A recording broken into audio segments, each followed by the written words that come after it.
सातारा नगरपालिका हद्दीतील गणेशोत्सव मंडळांना लागणाऱ्या परवानगीसाठी सातारा नगरपालिकेकडून एक खिडकी योजना राबवण्यात येत असून सर्व प्रकारच्या परवानग्या एकाच ठिकाणी देण्यात येतील अशी माहिती मुख्याधिकारी विनोद जळक यांनी दिली आहे।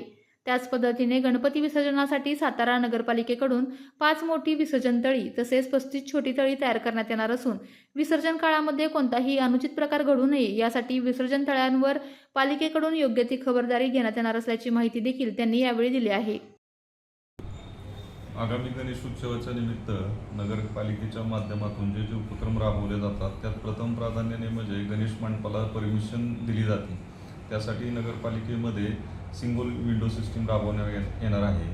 त्याच्यामध्ये पोलीस विभागाचे अधिकारी कर्मचारी त्याचबरोबर महावितरणचे अधिकारी कर्मचारी हे सिंगल विंडोमध्ये उपस्थित असतील। नगरपालिकेमध्ये एकाच ठिकाणी अर्ज दिला जाईल आणि जे गणेश मंडप परमिशन घेतात त्यांना त्याच ठिकाणी त्या अर्जाचं डिस्पोजल म्हणजे परमिशन त्याच ठिकाणी देण्याची व्यवस्था केली जाईल। काल आमची चर्चा झाली, त्या चर्चेच्या अनुषंगाने सर्वसाधारणपणे अर्ज केल्यानंतर 24 तासाच्या आत परमिशन कशी देता येईल अशा पद्धतीची यंत्रणा ही सिंगल विंडोच्या माध्यमातून राबवली जाणार आहे। त्याचबरोबर गणेश उत्सव चालू झाल्यानंतर जे काही मिरवणुका असतील किंवा विसर्जन असतील त्यासाठी नगरपालिकेने मागच्या सभेमध्ये ठराव घेऊन पूर्ण तयारी केलेली आहे। त्याच्यामध्ये गणेश विसर्जनासाठी नगरपालिकेच्या वतीने 5 मोठे तलाव आणि 35 छोट्याशा ह्याच्यामध्ये हौद नगरपालिकेच्या हद्दीमध्ये निर्माण केले जाणार आहे। हौदामध्ये घरगुती गणेश मूर्त्यांचं विसर्जन आणि मोठ्या तलावामध्ये मोठे जे गणेशोत्सव मंडळ आहेत त्यांच्या गणपतीचं विसर्जन त्या ठिकाणी केले जाणार आहे। त्याच पद्धतीने शहरामध्ये विविध ठिकाणी वॉच टॉवर नगरपालिकेच्या माध्यमातून उभे केले जाणार आहेत।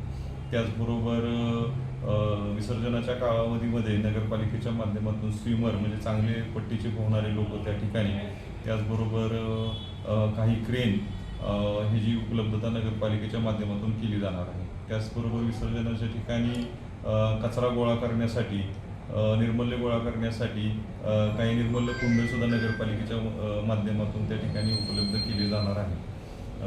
त्याचबरोबर सर्वात महत्त्वाचा विषय जो आहे तो म्हणजे ह्या गणेशोत्सवाच्या काळामध्ये नगरपालिकेच्या रस्त्यावरती जे खड्डे आहेत ते सध्या आता कोल्ड मिक्सने या ठिकाणी भरायची कारवाई चालू आहे। काही ठिकाणी मुरमाडीत त्या ठिकाणी भरायची कारवाई चालू आहे। तर आगामी 1 ते 3 ते 4 दिवसामध्ये सर्व खड्डे त्या ठिकाणी भरून घेतले जाणार आहे। त्याच पद्धतीने गर्दी आणि गाड्यांची पार्किंग ह्याच्यासाठी व्यवस्था करण्यासाठी पोलीस प्रशासनाशी चर्चा करून शहरामध्ये काही ठिकाणी पार्किंग लॉटची पण व्यवस्था केली जाणार आहे। त्याचबरोबर झाडांच्या ज्या फांद्या आहेत त्या विसर्जन मार्गावरती येत आहेत त्या फांद्या कट करून झाडांचा भार कमी करण्याची व्यवस्था ही नगरपालिकेच्या माध्यमातून केली जाणार आहे। काल मीटिंगमध्ये चर्चा झाल्याप्रमाणे काही नागरिकांनी तिथे फिरते शौचालयाची मागणी केली होती, तर फिरते शौचालय सुद्धा नगरपालिकेच्या माध्यमातून जागोजागी उभा करण्याची त्या ठिकाणी कारवाई करण्यात येणार। तर अशा प्रकारची यंत्रणा नगरपालिकेच्या माध्यमातून उभी केली जाणार आहे। तात्काळ परमिशन देण्यासाठी ॲक्टिव्ह सिंगल विंडो आणि इतर सगळ्या सुविधा या ठिकाणी उपलब्ध करून दिल्या जाणार आहेत। आपल्या तालुक्यातील जिल्ह्यातील बातम्या सर्वप्रथम पाहण्यासाठी आजच सातारा न्यूजला YouTube चॅनलवर सबस्क्राईब करा, लाईक करा, शेअर करा आणि बेल आयकॉन प्रेस करायला विसरू नका।